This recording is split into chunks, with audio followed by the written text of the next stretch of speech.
Greetings, and welcome to Bear Soup. I'm your host, Ron Suresha. Ahead in this 88th installment of Bear Soup, brought to you by Bare Bones Books. Jay Neal's short story, Waking Up Bear. Was a special announcement at the end. It's news, interviews, skews, and ooze for the online Ursine community. You're just in time for another round of Bear Soup.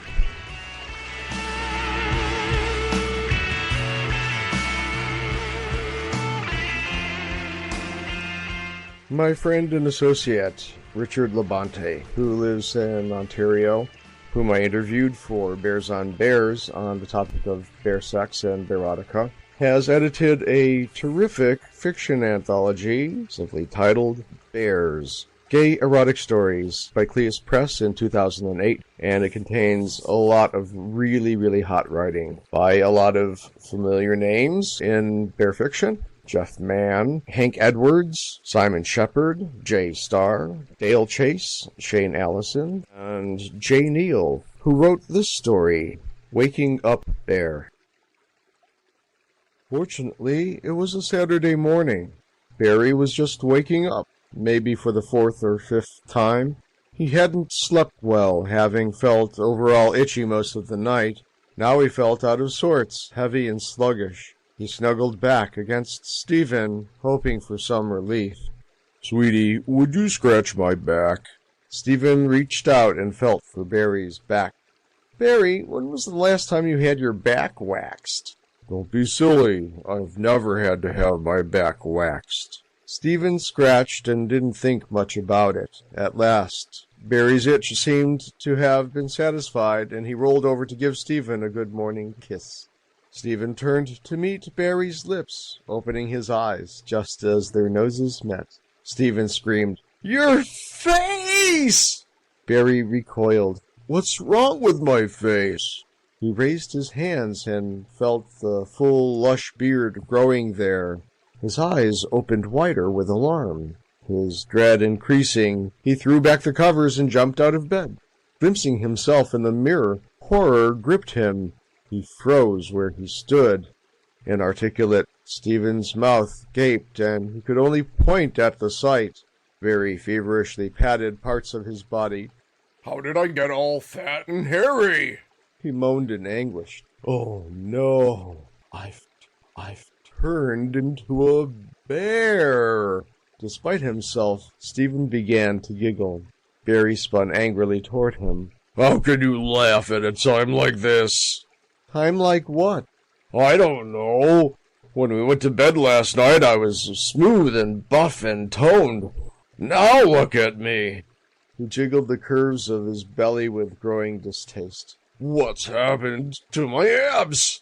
"They seem to have become flabs." Barry was not amused. "How could this happen?" "Too much masturbation?" "Would you be serious for a moment? I can't go to the gym looking like this. What am I going to do?" "I suggest you take a shower while I make breakfast. You're probably hungry." Barry thought this was most likely another cheap shot at his newfound girth, but he was in fact feeling hungry, so he walked heavily into the bathroom and stepped into the shower. Washing himself wasn't its usual pleasure. Everywhere he was once concave, now he was convex. His formerly taut pecs sagged distastefully. His waist was a total waste. His belly showed not a hint of rippling muscle. He discovered with a start that he couldn't even see his dick without bending forward. At least it felt the same, which was more than he could say for his once perfect, once melon-shaped ass. And the hair! Everywhere he looked or felt, there was more hair than he had ever imagined one body could have. Hair all over his chest and belly was understandable, but he could feel it on his shoulders, on his back, all over his ass, covering his legs. Shockingly, even his toes had not escaped its incursion. On normal mornings, he would have ended his shower by shaving, but this morning wasn't normal, and with all the new hair he'd sprouted, he wouldn't know where to start. He became irritated by the weird sensations the water made as it snaked and sluiced along its hairy course. Shutting off the water and reaching for his towel did not lighten his mood. He soon found that his new body surface took considerably longer to dry. Neither was there consolation from his wardrobe. It was clear that none of his favorite polo shirts would cover so much as half his torso. His sports shirts' buttons would never reach the buttonholes either. Likewise, trying to get any of his trousers even so far as halfway up his thighs was frustrating. He finally found some baggy sweatpants that he could squeeze into, and an old t-shirt that he could stretch to cover most of his belly. Looking like one of his gym's reprobates, Barry made his way to the breakfast table just as Stephen was sitting down with a platter of bacon. Barry saw the mischief in Stephen's eyes. "Don't say a word about the way I'm dressed. I've put on 65 pounds overnight, and absolutely nothing fits anymore." "We'll buy you new clothes today. Shopping will make you feel better. Have some bacon." "And what do I wear to go shopping in? I don't think they make Italian silk shirts in extra large. Couldn't you have made more bacon? I suppose I'll have to start wearing flannel shirts now." "That was all the bacon that we had. You'll look good in flannel shirts. The plaid will flatter your new silhouette." "You can scoff, but I suppose you realize this means we can't share clothes any longer." "We'll get by." Barry's spirits were not buoyed by the conversation. He filled his mouth with scrambled eggs. Obviously, we're in for some lifestyle modifications. "What's that supposed to mean?" "I'll have to shave more often. It will be a chore to keep the hair from poking up around my shirt collar."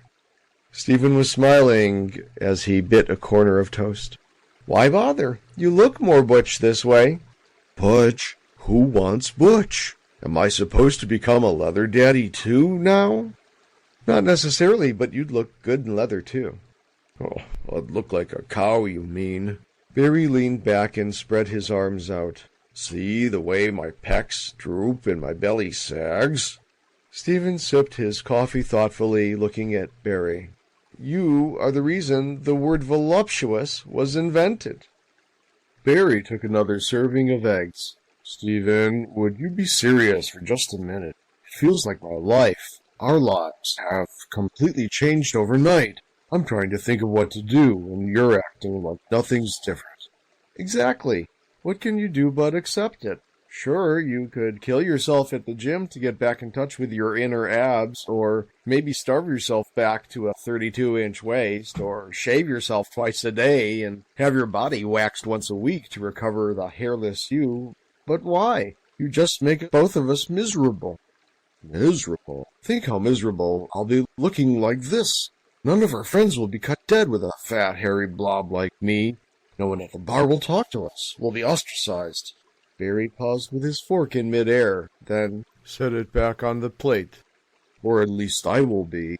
You're still attractive. You could always find someone else. Get on with your life." "Oh, quit being so melodramatic." "It's hardly melodramatic when my life is ruined. I can't imagine why you'd want to stay with someone who looks like this.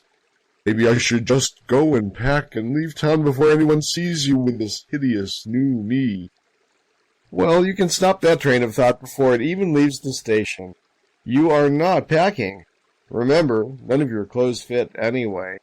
And you're not going anywhere, at least not without me, because I love you regardless of a little body hair." "A little body hair?" "Barry, I mean it. Just stop right now with the one-man pity band." Barry knew better than to say anything right away, so he forked the last of his scrambled eggs into his mouth and chewed fiercely. "Well," he began grudgingly, "you're right, of course, and I'd still love you even if you suddenly turned fat and ugly." Stephen sighed his long, suffering sigh. "But I still think we may need some help with this. Maybe marriage counseling or something." "Wait a minute." Stephen almost snapped his fingers as the thought crossed his mind. "Wait just a minute." He jumped up from the table and ran into the den. Barry could hear him rustling through papers. Shortly there was an aha, and Stephen rushed back to the table. He set a rather ordinary-looking business card on the table in front of Barry. Barry picked it up and read, Onslo Bigpaw, Bear Psychic and Spiritual Healer. Why settle for a medium when you could have an extra large? Barry looked at Stephen. And this would be the answer to what question? I don't know. I'd never heard of him before, but don't you see? He must be some sort of psychic because this came in the mail yesterday. Yesterday? But how could he have known? My point exactly. I say we call and find out. Barry handed over the card, which had a number written on the back. Stephen picked up the phone and dialed. It's ringing, Stephen said. Oh, hi, Mr. Bigpaw. My name is... Yes, that's right. Well, we have this problem. You see, yes, all over, even his toes. About 65 pounds. Yes, we sure would. Tomorrow night? Sure, that sounds fine. Good. Well, okay. Thank you. Stephen disconnected, looking pensive. Well, Barry said. That was cryptic. Spooky is what it was. Like he knew everything I was going to say. He is supposed to be a psychic, you said.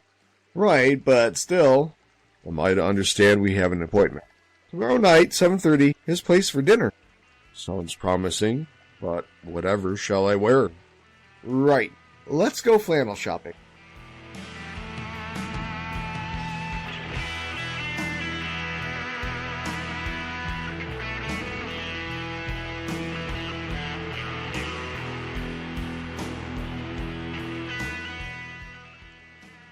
Precisely at the appointed time, which made them feel unfashionably early, Barry and Stephen arrived at the door of Mr. Bigpaw's townhouse. Barry looked tastefully casual in his flannel shirt and denim dungarees, and in a show of solidarity, Stephen also wore a loose-fitting flannel shirt and denim trousers, all newly purchased. Stephen lifted his hand to knock, but the door opened before he made a sound. Good evening, Stephen. Evening, Barry. I'm Onslo Bigpaw. Please do come in and feel welcome. Bigpaw, himself a massive bear with a flowing white beard, opened the door wider and stepped back.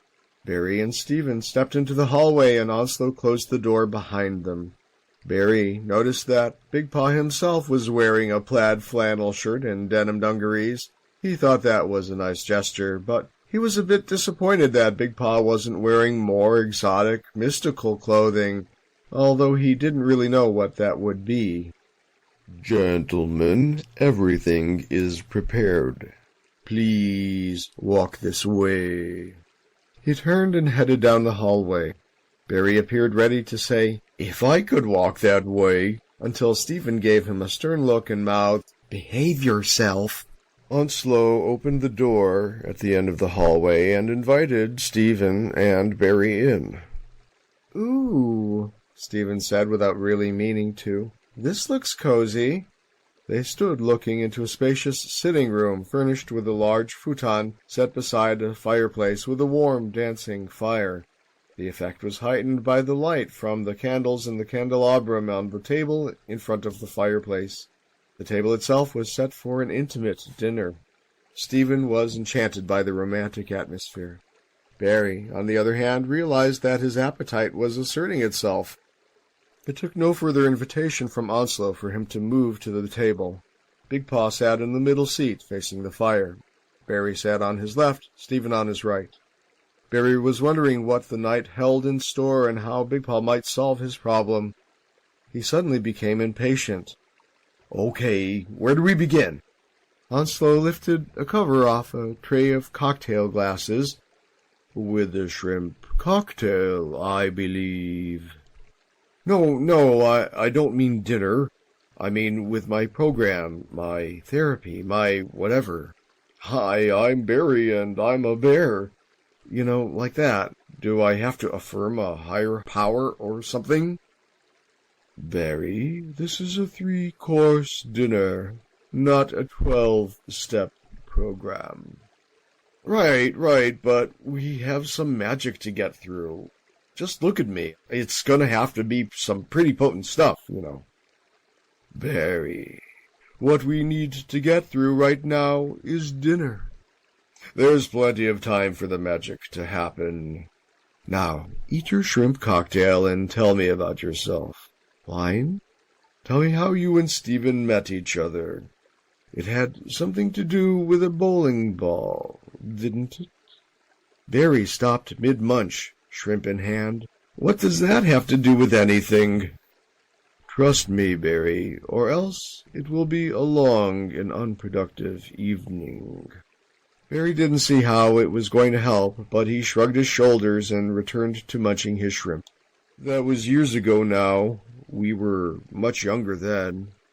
I think we all were, Barry. Right, and skinnier, of course. Or at least I was. Up until a few days ago, in fact, I could still fit into my college graduation suit. Not that I wanted to. Anyway, as a lark, some friends and I decided to go bowling one night. In the next lane there was this group of guys with beards. Come to think of it, they looked a lot like I do now, having some sort of bowling tournament. Actually, Stephen added quietly, it was the Bears' Night Out Bowling League. Right, whatever. Anyway, we'd already played a couple of games and had a few beers, and my game was getting worse and worse, and it hadn't been that good to start with. So it was my turn. As it happened, it was also Stephen's turn in the next lane, and we were doing our wind-up together. He was definitely the cutest one there. You would not believe how hot he looked in his bowling shirt, and he was so sexy when he dried his hand off over that little air blower thingy. How was I supposed to concentrate on bowling with this hunk flexing his arms right next to me? He was a step ahead of me, but we let go of our balls at the same time, if you'll pardon the expression. Anyway, it wasn't exactly my best throw of the evening. My ball sort of bounced over the gutter into Stephen's lane. It hit his ball and knocked it into the gutter. Then my ball rolled down the alley and made a strike. I was horrified, naturally. I mean, here was this hunk I wouldn't at all mind getting to know better, and I was sure I had made a horrible first impression. I hadn't even started, and already it was a disaster. Onslo set aside the cocktail glasses and passed the platter of roast beef and asparagus spears. Stephen took a generous helping of each. Barry was quite adorable, actually. You should have seen the look on his face. The way he clapped his hands over his mouth and kind of squatted and squealed was quite endearing. Endearing? More like a little princess seeing a mouse, I'd say. I just wanted to sink into the floor, I was so embarrassed. Fortunately, it took us some time to figure out who got what for a score in that frame, because I couldn't take my eyes off Barry. There was this irresistible, impish humor in his eyes. Sometimes I think he did the whole thing on purpose. Like I could do that with a bowling ball, again, in 1,000 years if I wanted to. I still blame it all on your lovely ass, anyway. Stephen's eyes started to look a little misty. Well, we had a beer together, and then we got to talking, and then the bowling alley closed, and we went to a cafe for some coffee, and one thing led to another, and I followed Barry home and pretty much never left. Barry waved an asparagus spear at Onslo. Believe it or not, we didn't even have sex that first night. We talked until the sun started coming up, then fell asleep on the couch in each other's arms. Very chaste, our first date. Well, as I remember it, we did kiss some. We kissed a lot, as I remember it. And I woke up with beard burn. Stephen touched his cheek at the memory. Oddly, I was the one with the beard back then. I shaved it off soon enough, though. Now Barry's eyes were looking a little misty. It was his big sacrifice for me. Heaven knows why he did it. For love, Barry, because I loved you then the way I still love you now. The way I have loved you every day since we met. Suddenly the sound of the fire crackling was the loudest thing in the room. Onslo stood and cleared away the dinner plates and served dessert, generous portions of chocolate mousse. As he sat back down, Onslo said, Barry, I think Stephen has something important for you to hear now. Stephen collected his thoughts and his courage for a few moments before he began. Barry, you remember that group of guys I was with the night we met? The ones with the beards? You mean the bears? Sure, kind of, but only vaguely. Well, those were the kind of guys I usually found attractive. I still do, to be honest. Bears? Really? Then why in the world did... Because, sweetie, it was you. I fell in love with you and what was inside. How you looked didn't make one bit of difference to me, and it still doesn't. Although I can't say I object to a little more meat on your bones and lots more hair on your body. I just knew then that I wanted to spend my life with you, and I still do. It was turning out to be a great evening for noisy, crackly fire sounds. Barry rarely found himself at a loss for words, but feelings of tenderness for Stephen overwhelmed him and robbed him of words. He didn't want to start crying in front of Mr. Bigpaw, but he wasn't sure he could stop himself. Without warning, Bigpaw plunged his hand into his pocket and pulled out a cell phone. If you'll excuse me, please, this seems to be an emergency. Bigpaw put the phone to his ear. This is Onslo Bigpaw. Bjornson, yes, and your partner is having a crisis. I understand. This situation requires immediate attention. I'm on my way now. Bigpaw ended the call and put the phone back in his pocket.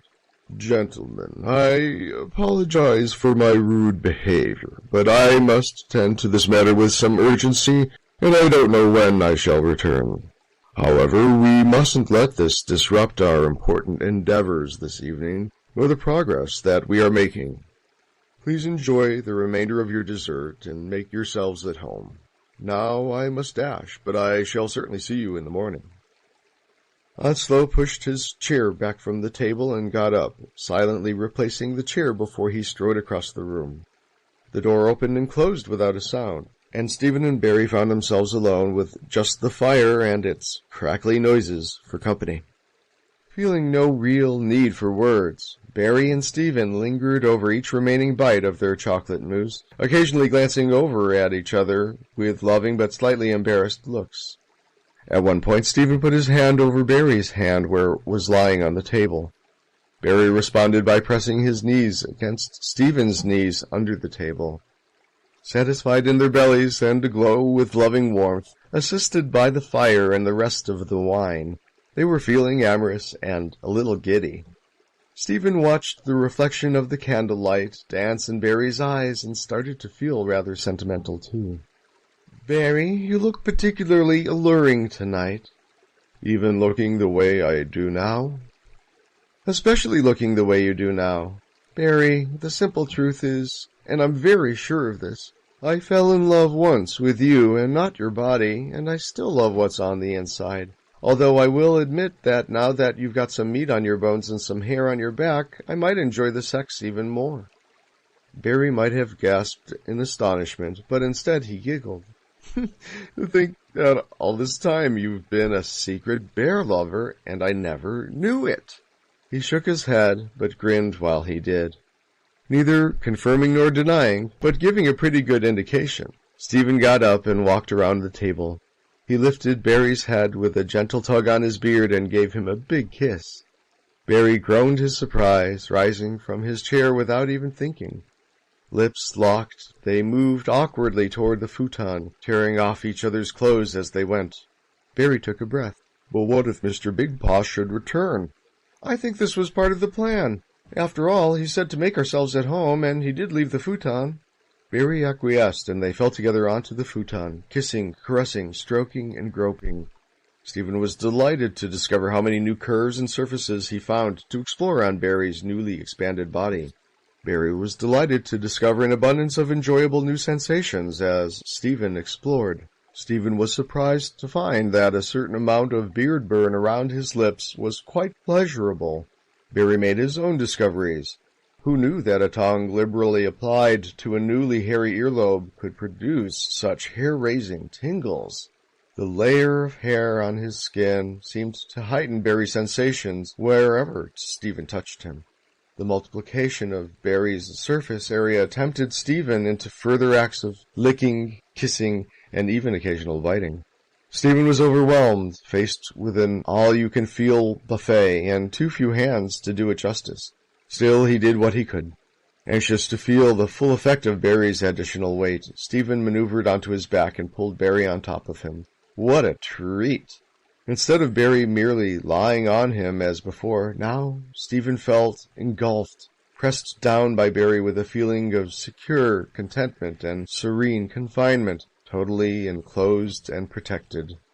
Their hard dicks were pressed between Stephen's taut stomach and Barry's plush belly, trapped together in a warm and inviting place. Barry and Stephen accepted the invitation and started moving their hips in a rhythm synchronized so that their dicks rubbed in concert, accompanied by kissing, still passionate of tongue if somewhat less feverish. The sensations seemed to them both beyond any that they had known before.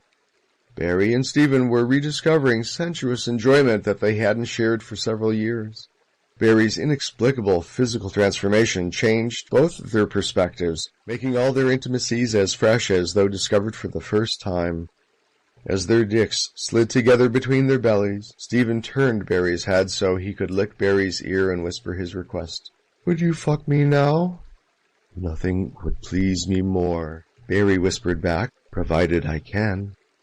"I'm sure you remember how. It hasn't been all that long. Pretend I'm a bicycle." "I didn't mean that. I only meant that there are different physical realities to contend with." "Like what? You've still got a dick and I've still got an asshole. How difficult can it be?" In response, Barry bit Stephen's earlobe. "Do that again," Stephen warned, "and I might start to like it." "Okay, I'm up for trying." Barry started pushing himself up onto his knees. "Do you want to roll over?" "No, I want this face-to-face, so I can get the whole Barry Bear effect." Barry thought momentarily about slapping the silly grin off Stephen's face, but decided that Stephen might enjoy it too much. Instead, he concentrated on the task at hand. His dick was already slick with pre-cum. Nevertheless, he spit onto his right hand and added to its wetness. With the same hand, he guided his dick down until he felt the pucker of Stephen's asshole, where he rested the head of his dick. Barry leaned forward a bit, requesting entry. He felt Stephen's sphincter start to relax. He then put his full weight into it, and his dick slid effortlessly into Stephen. Stephen's deep breathing and satisfied sigh was a welcoming sign. Athletic virtuosity was not the mood of the moment. Quite the contrary. Barry moved his hips only slightly, but the small motions of his dick seemed enough to excite Stephen to unfamiliar levels of ecstasy. Stephen's groans, moans, and other incoherent vocalizations certainly surpassed any previous records in volume. What was working well for Stephen was also working well for Barry. His dick seemed to amplify the smallest stimulation to incredible heights.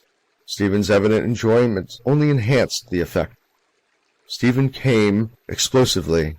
This was the first time that Barry had made Stephen come solely by fucking him. With each thrust, another load from Stephen's dick spread, hot and sticky, into the spaces between their bellies, now so tightly pressed together.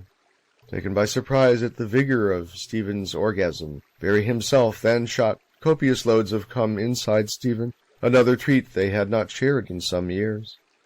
They both found the entire experience overwhelming, and so they simply lay together, still coupled but silent, for many more minutes, feeling the heat from the fireplace on their sides, the heat from each other in between them.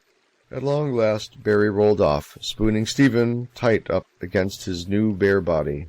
"I love you." "I love you too." Exhausted and contented, they slept. They awoke slowly, probably hearing the distant clattering in the kitchen as Mr. Bigpaw set about preparing breakfast. They were in no hurry to wake up fully, preferring to lie together close and relish their fresh memories from the night before. Stephen asked, "Barry, honey, could you scratch my back?" Without a thought, Barry reached toward Stephen's back. Suddenly, he was wide awake. "Uh-oh." "What uh-oh?" Stephen asked. "Still smooth," Barry said. "Of course I am. What did you expect?" "Oh, I don't know. I thought Mr. Bigpaw might do some magic and turn you into a bear too, but I guess there was no magic." Oh, there was magic all right, Barry. This morning you know for certain that I love you just the way you are, and that I always will. That's true. But, Barry adopted an expression of mock seriousness, but we still can't share clothes. Oh, I wouldn't worry about it too much. Think of it instead as doubling our shopping opportunities. Besides, we could look quite cute in one of those daddy and son outfits, don't you think? Barry gasped and slapped Stephen's butt in retaliation for the remark. Stephen enjoyed this so much that he gleefully started tickling Barry, who quickly dissolved in giggles. Soon it became evident that it would be some time yet before they were ready to join Mr. Bigpaw for breakfast.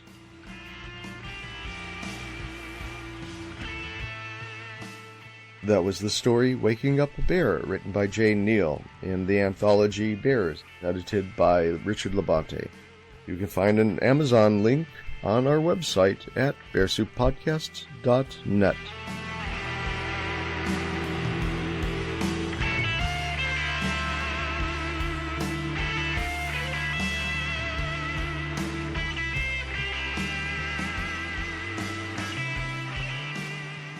It's Bear Soup with Ron Suresha.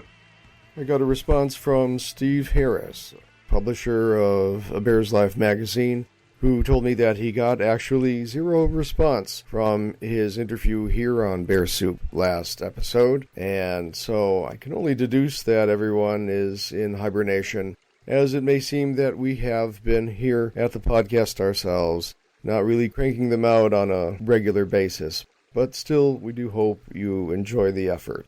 I'm not really sure if Steve understands that, although that there may be a few live listeners on Bear Radio, that actually a podcast, by definition, is given to listeners on a delay basis. Hey, Boo-Boo! Wake up, little bear buddy! Awake! What is it, Yogi?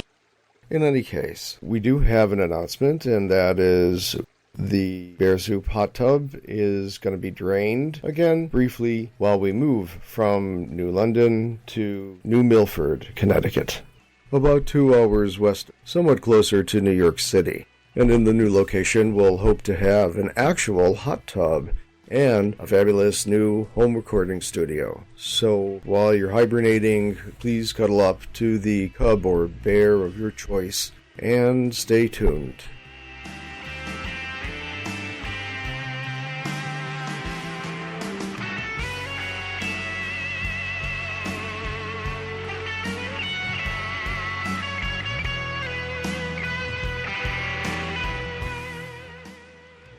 You've been listening to Bear Soup with Ron Suresha, episode number 88.